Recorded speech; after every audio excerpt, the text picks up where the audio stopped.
Right, everyone, it's time to recap Formula One. We're going to talk about Lando Norris, Verstappen, Oscar Piastri. Here with Sam, aka Wolmid. Lando versus Max versus Piastri seems to be the championship. Do you think Max can go and win the whole thing? You know what? As much as I'd love for Max to go ahead, win the whole lot, I don't think he will. I just think the McLarens, as it stands right now, have far too much, and Oscar's just proven to be too good. So if we look at the standings, Max finishes second in Australia. Yeah. You know, does really well to recover there with all the rain and everything that happens. Wins in Japan from pole. Yeah. Incredible.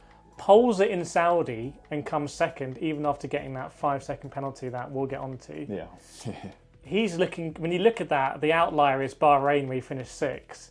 But he's looking super, super, super strong. Very consistent at the moment. Yeah. Very consistent. I would say about Lando has had some, you know, he started from 10th. He started from 5th or 6th in Bahrain.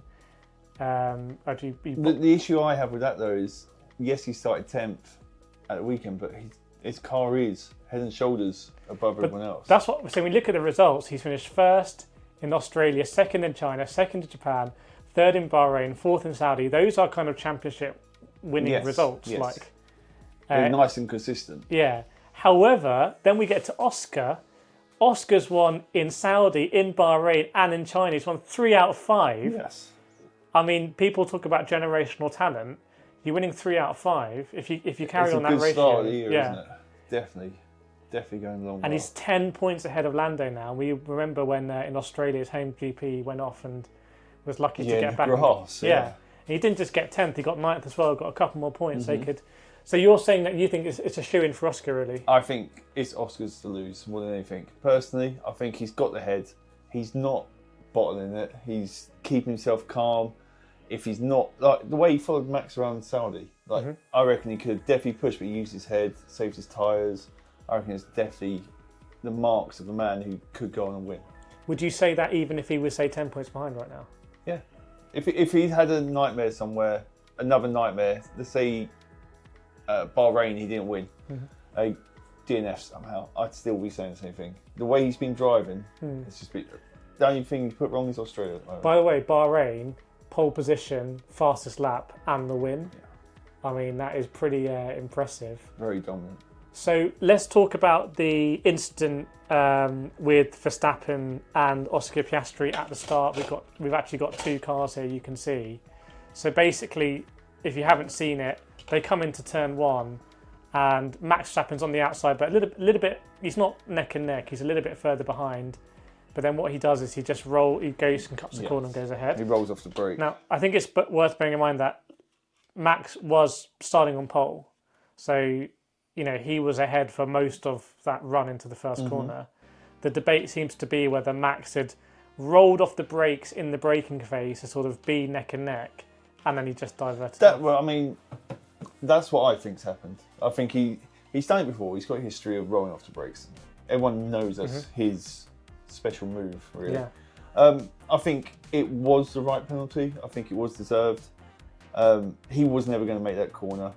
Piastri didn't leave any room anyway to make that corner as it was, but obviously they have a lot more information than we get, but I just don't think he was ever going to be able to even keep that on track. Do you agree with that, or are you different? I mean, I think it's... I don't really know whether he was going to make the corner or not. The fact is Piastri was there. But Piastri's saying, well, Max was never going to make it. So I think I'm surprised that they threw the penalty out, to be honest. Oh, really? Yeah, I'm surprised they threw the penalty out because... and there was also the safety car because of the Gasly Tsunoda incident. Yeah. If there hadn't been a safety car, maybe there would have been more time to say swap them. Maybe they could have swapped them on safety car. I think if there wasn't a safety car, like you're saying, I think they probably would have swapped them around. Does it affect the way people race with Max in the future, or Max races? Do you think Max will do something different next time? There's not much he can do different. No, I think personally these guys all know what he does. They all know his moves. Same as Maxwell, he knows Oscar's moves. Everyone knows each other's moves now, and they're fully expecting him to roll off the brake, go wide, and try and maintain the corner. But also, how good was Max's restart under safety car? Yeah, properly. Absolutely, completely annihilated. I think the Saudi track obviously lends itself to Turn 1 doing that. I think Singapore is a bit the same. Catalonia is a bit the same, but you meant to go around the sort of Yeah, they've got like the bollard sausage thing. curb type things, and Sochi was the same as well, wasn't it? Yeah, I'm trying to think. You won't be putting that at Monaco. I mean, well, Could be at Miami. you can't go around the outside at Monaco, but you could cut Saint Devote. So Canada, you're not going to go across the grass at Canada. Austria, not really in this space. Doesn't really happen at Silverstone. So yeah, I mean, the nature of the circuits, and people are saying this is what happens when you have these sort of circuits. You're able to do these sort of things. The other thing as well, these cars are so big and cumbersome. Tracks. I mean, Jeddah's obviously a new track, 3 years old. The cars can't really go around side by side around these slow corners. It's just not wide enough. The cars are too big. Piastri's overtake on Hamilton, I thought, was Unreal. absolutely insane. Absolutely. I mean, Hamilton could have ended Piastri there. And they came together in Monza a few seasons ago, where Hamilton basically took both of them out. Yes. I think in Oscar's rookie season. So, yeah, very impressive from Oscar. He's handling it very well. We could be looking at a multiple-time world champion if McLaren get things right with the reg change. If we look at other drivers, George Russell, again, Mr. Consistent. Yeah, Mr. Consistent. You look at that, a P3 in Austria, P3 in China, P5 in Japan, P2 in Bahrain, P5 in Saudi. He is beating the Ferraris, he's beating his teammate, and he's not letting anyone else kind of slip in there. Yeah, I mean, George has really. Leclerc beat him this time around, but yeah. I mean, George has really impressed me this year. Or first 5 races. So far, I was never really sold on George at all, but for some reason this year he's really seems to be putting together a really good package. Like, he's driving really sensibly. Yes, this wasn't his best result, but the other 4 have been, I reckon, outperforming that car. I wonder if, and there's a lot of context here, but I wonder if he is the leading driver in Mercedes and he is directing development, and he's at that sweet spot where he's kind of able to give that really good feedback. Whereas previously, Mercedes was in a really weird situation where Hamilton was leaving. Yeah. Hamilton's the more experienced driver who's won 6 world championships with the team, drivers, 7 constructors. Yeah. And so, but they want to, it's all a bit confusing. Whereas now I think it's pretty clear that George is the number one driver, yeah. Yeah, and I think he's the sort of guy who would direct, sort of, this is how I want the car to be developed. Yeah. I think. I mean, you could be right, but it's also not really holding back Antonelli, is it? He's outperforming everything I thought he'd do. Yeah, I think Antonelli is arguably, we know Oscar's been bubbling for a while, but Antonelli could be the surprise package. Yes, definitely. Because until he bins it, I think every single race he's had a big moment.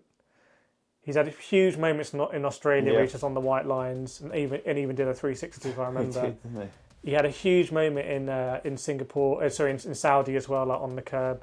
So yeah, in fact, hitting the outside, his outside wheel on the barrier as well. Like, he doesn't have any margin really. So at the moment, but that's great to see that he's not actually holding back. He is pushing, and he's still only his 5th Formula 1 race. Let's talk about Lewis Hamilton now. What can we say about Lewis Hamilton? What can we say without getting in trouble? Yeah, so he did win the sprint race in China, but I mean, that was it. Yeah, that is really the high point. I mean, handily beaten by Leclerc, handily beaten by the Mercedes, coming under pressure from the Williams. Yeah. I mean, what was it? 0.007. He escaped being knocked out on Q2 from Albon. Do you think Lewis Hamilton is washed, or? I mean, I think he is. Don't hate me, please, viewers. But I think he is. I think he's got to the age now where his age is holding him back too much. And you might say, oh, Fernando's older and stuff like that.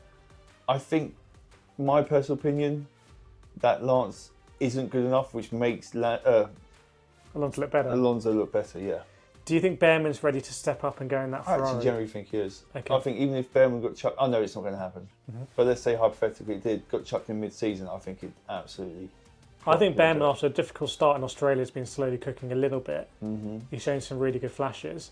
Let's just talk about the Williams for a bit. Do you think Williams have said now they've stopped development on their 25 car? Yeah, Carlos Sainz came out and said, I feel like Carlos Sainz has to do it for PR reasons, because if he starts to go backwards this season, he can say it's not me, it's the car. We've stopped it, yeah. But Williams that they've made it known, or want to make it known, that they're basically looking all at 26. Do you think it's a bit of a shame for Williams? Because do you think Williams could kind of lead that midfield, or is there just not enough? I think I think you're right. I think they could definitely lead it. Maybe tag onto the back of Hamilton, Leclerc, depending on the track layout. I think they're far and above all the other teams. They might be really in a point of their own at the moment, in my personal opinion.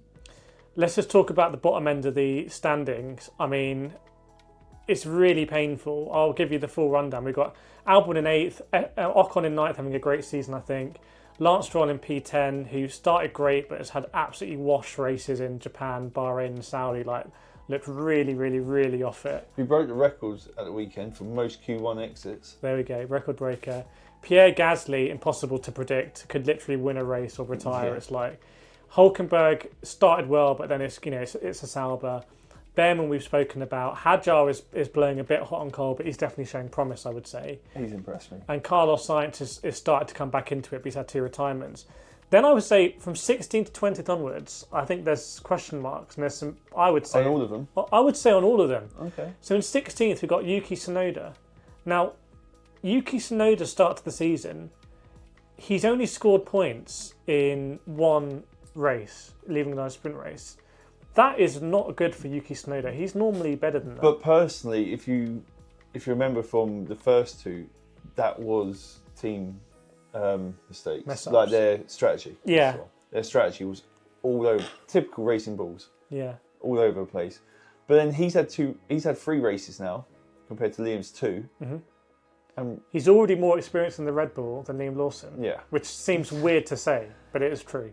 And so he's had an extra race over Liam already, and realistically, he's gained 5 points. Yeah. No, 2 points in the Red Bull. So I think Yuki Tsunoda, I mean, also I would blame him for the incident he had with Gasly. Actually, yes. I think he understeered into Gasly, for lack of a better way of putting it. I agree. He was very defensive afterwards and said it was a racing incident, but I think he was putting on a brave face. Fernando's too old. Fernando Alonso. Love the guy, too old. I think I said early on, I think this season Fernando is just gonna. You did. You said that earlier on in the year. Yeah, I think this is a season where it just doesn't work for Fernando in the team. He's yet to score any points. He is washed. And I think Fernando Alonso could maybe have had a really great career in WEC if he'd made that transition. What, earlier than? Yeah, a couple of years ago. He could have driven for Ferrari or Toyota again. He could have led a WEC program, a bit like the likes of Mark Webber did in the past. Well, is he going to go to Valkyrie? Because they're coming back to WEC. Yeah, then when they were in WEC yesterday in Imola, but it's their first year there. It's not the most competitive. Yeah, but package. Next year. Maybe, but for me, I feel that's more of a marketing thing for Alonso in the Valkyrie, the art of racing. I think he could have had a really competitive, really won some stuff. He's won Le Mans already for Toyota. Mm-hmm. He went to IndyCar and tried to win that. But I think it's a really weird situation at Aston Martin. It seems like they put in a £300 million offer for Max Verstappen, which is I think Aston Martin seem to have more money than sense a little bit. Then also you hear at the weekend that Lawrence is looking to sell. Sell up, yeah. Who knows what's happening? Mixed messages out of Aston Martin there. Seems like a bit of a basket case to me. Just going to put it like that. And maybe it's all coming home to roost, having the owner's son racing for so many years. Yeah, I think that's got to change. Yeah, that's got to change. And then the bottom 3. I'm going to start with the bottom driver because it is Bortoleto. Now on paper, that's no surprise. Rookie driver in the Sauber. However, is Bortoleto showing you anything? Yeah, well, it's frustrating because he was really good in Australia until he binned it. He was, yeah. He did really well in China as well, I felt. And in the last 3 races, he's just it's almost like either he's gone really badly or all the other cars have just got miles better than the... We know the Sauber's terrible. I just want to take this, before we talk about Liam Lawson and Jack Doohan, I want to talk about 26 for a bit. Audi are coming in. I don't have any high hopes for that team. I don't think anything's going to change overnight.